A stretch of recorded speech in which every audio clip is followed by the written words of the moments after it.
Digestive system जो बोले हैं, तंत्र बोले हैं, पाचन अंगों के समूह को।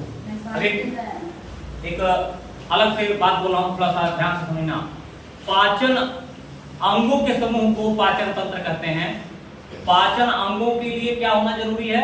उत्तकों का होना जरूरी है, उत्तक यानी टिश्यू का, और टिश्यू के लिए क्या होना जरूरी है? कोशिका, यानी कोशिका जीवन की इकाई होती है। कोशिकाओं के समूह को उत्तक कहते हैं, उत्तकों के समूह को अंग कहते हैं, अंगों के समूह को अंग तंत्र कहते हैं, और अंग तंत्र के पूरा मिल जाने से पूरे शरीर का निर्माण होता है। यानी पूरे शरीर में कई तंत्र, कई सिस्टम काम करता है।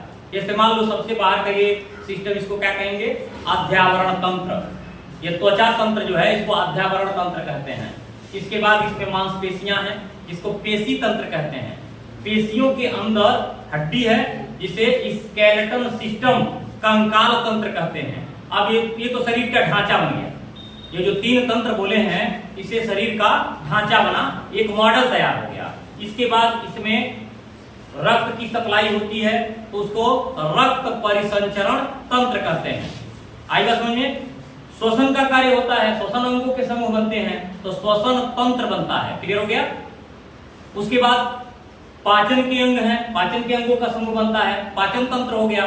दिमाग हो गया, और ये मेरुदंड हो गया, यानी दिमाग में केंद्रीय तंत्रिका तंत्र, बीच में स्पाइनल कॉर्ड है, वो यहाँ तक पूरा। तो केंद्रीय तंत्रिका तंत्र, चारों शरीर में बहुत सारा जाल बिछा हुआ है तंत्रिकाओं का, जैसे छुआ जाता है तुम्हें पता चल जाता है।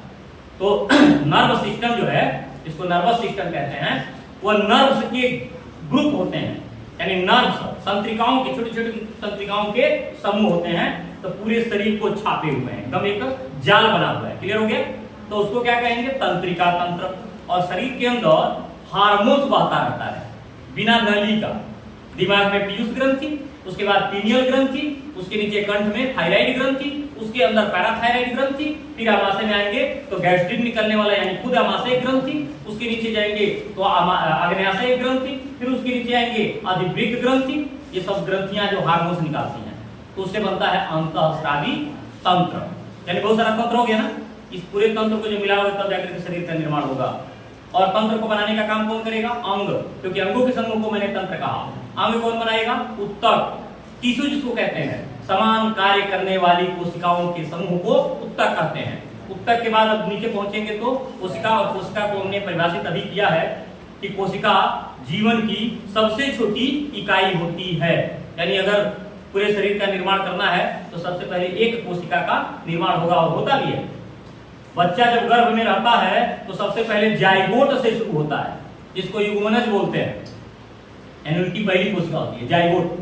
फिर उसके बाद भ्रूण बनता है, एम्ब्रियोनिक डेवलपमेंट होता है, भ्रूण बनता है, भ्रूण बनने के बाद अंग बनते हैं, अंग बनने के बाद पूरा शरीर अब डेवलप हो जाता है एक निश्चित समय, अर्थात लगभग लोग कहते हैं कि 270 दिन या 277 दिन, और उसके बाद से तब बच्चा एक पूरा आदमी बन करके, पूरा जीव आकृति बन करके बाहर निकलता है, और वह फिर बाहर के दुनिया में विकास करता है, वृद्धि करता है। शरीर छोटा रहता है, वो कोशिकाओं का संग्रह बन चुका है, सारे तंत्र बन गए हैं। अब वो तंत्र सुदृढ़ होते हैं, मजबूत होते हैं, यानी वह तंत्र बड़ा होगा। छोटा बच्चा है, देखोगे धीरे से बढ़ता है, फिर बढ़ता है। तुम्हें कभी फील हुआ है कि तुम बढ़ रहे हो? कभी नहीं फील किए हो।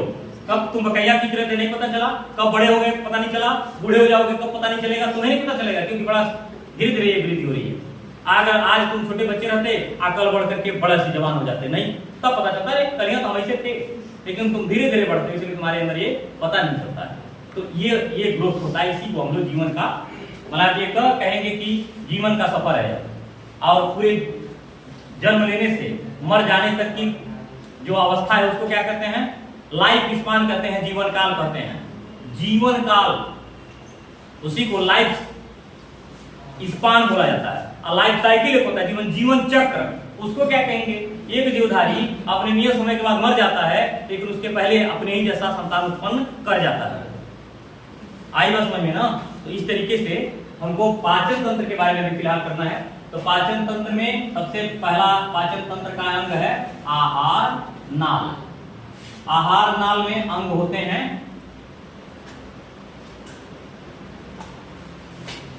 पहला मुख गुहा, मुख्य गुहा को बक्कल कैविटी कहते हैं, बक्कल कैविटी। अब इसमें भी कई अंग हैं। मुख्य गुहा में क्या बोले थे? मुख्य पिदर बोले थे, मुख्य पिदर मतलब कोठ, मुख्य द्वार बोले थे जो छेद है।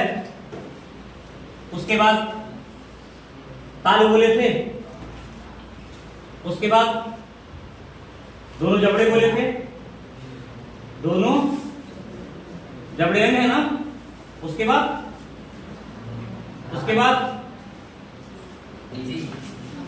नहीं था। ये लगभग इतने हैं उसके अंग हो गए। अभी एक चीज और बोला दिया था, कपोल बोले हैं। कपोल माने गाल होता है। यूं नहीं रहेगा तो भोजनिया मुंह में डालोगे तो पिचकारी से फेंक दोगे। यो तो दो दीवार का काम कर रहा है। तो मुख्य गुहा के लिए इतने सहायक अंग हो गए। अच्छा बताओ, अगर इसके बारे में लिखने लगो एक एक लाइन, हमें लग रहा 5 पन्ना में नहीं आएगा। छोटा है लेकिन उतना ज्यादा है कि एक लाइन अगर लिखोगे, खाली थोड़ा बहुत अगर याद हो जाए ना तो बहुत अच्छा से इसके एक्सप्लेनेशन कर लोगे। मुख्य गुहा के बाद क्या बोले थे अभी? ग्रसनी। ग्रसनी, ग्रहणी नहीं, ग्रसनी, जहां नाक और मुंह का छिद्र एक जगह मिलता है, यानी गले से ऊपर मुख्य द्वार के यानी बक्कल कैविटी के जस्ट बाद ग्रसनी हो गया। फेरिंक्स, फेरिंक्स और ये हाथ मुख द्वार यानी पूरा पूरा कहें मुख गुहा और श्वास नली के मिलने का स्थान। अभी फिगर में आ जाएगा, कंफर्म हो जाएगा। इसके बाद ग्रास नली। ग्रास नली को क्या कहेंगे? गले के अंदर।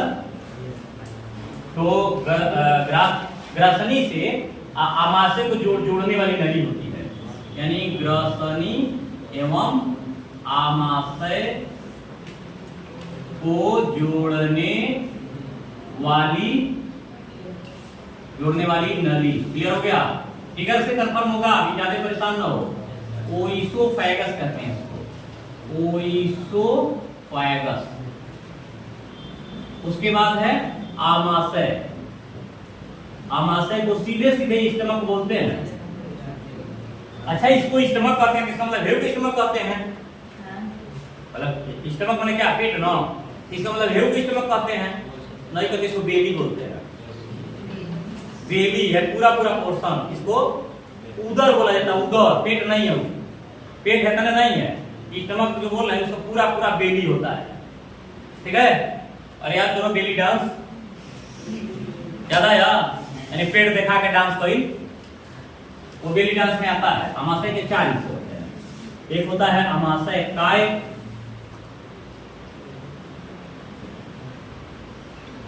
दूसरा हो गया फंडिक, कार्डियक, और एक होता है पाइलोरस। पाइलोरस 4 हिस्से हो गए। आमाशय के बाद होती है, इसको यही से छोटा कर दे रहे हैं, और हो जाएगा आंत, इंटेस्टाइन। इंटेस्टाइन एक ये होता है 2 भाग में। इंटेस्टाइन एक होता है छोटी आंत, छोटी आंत हो गया, एक हो गया बड़ी आंत। छोटी आंत को ये स्मॉल इंटेस्टाइन,